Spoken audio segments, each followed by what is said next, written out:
வணக்கம்.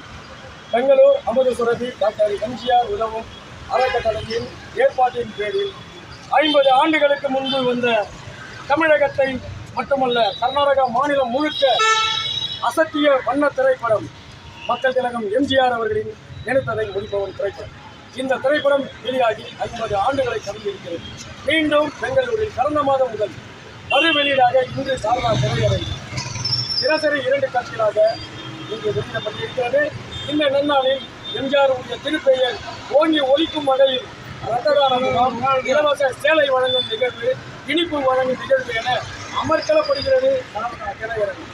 இந்த நினைத்ததை முடிப்பவன் திரைப்படத்தில் கர்நாடக மாநில விநியோகஸ்தர் மரியாதைக்குரிய திரு ரவிக்குமார் அவர்கள் ஸ்ரீ சக்தி மாரியம்மன் பிலிம்ஸ் சார்பாக இவர்தான் உரிமை பெற்றிருக்கிறார்.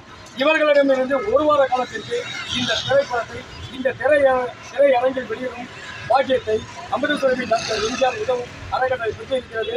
அதற்கு முழு மூச்சாக, முழு உதவிகரமாக, முழுமையாக இந்த களத்தில் இறங்கி இவ்வளவு பெரிய சக்சஸ்ஃபுல் நிகழ்வாக நிகழ்த்தி இருப்பது எங்களது அன்பிற்குரிய அன்பு சகோதரர் திரு ஆர் சி சுரேஷன் அவர்கள். அவர் இந்த அமுத சுரபி அறக்கட்டளையின் செயலாளர் என்பதை பெரும் கை கொள்கிறோம், பெரும் மகிழ்ச்சி அடைகிறோம். வாருங்கள், நினைத்ததை முடிப்பவன் திரைப்படத்தை திரையில் கண்டு ரசித்து கைப்பற்றுவோம். இந்த படம் இசைக்காரருக்கு எல்லாரும் வந்து எல்லாம் ரிலீஸ் செய்யப்படும். அதுக்கு எல்லா நண்பர்களும் எல்லா ஒத்துழைத்து எல்லாரும் நம்ம சேர்ந்து எல்லா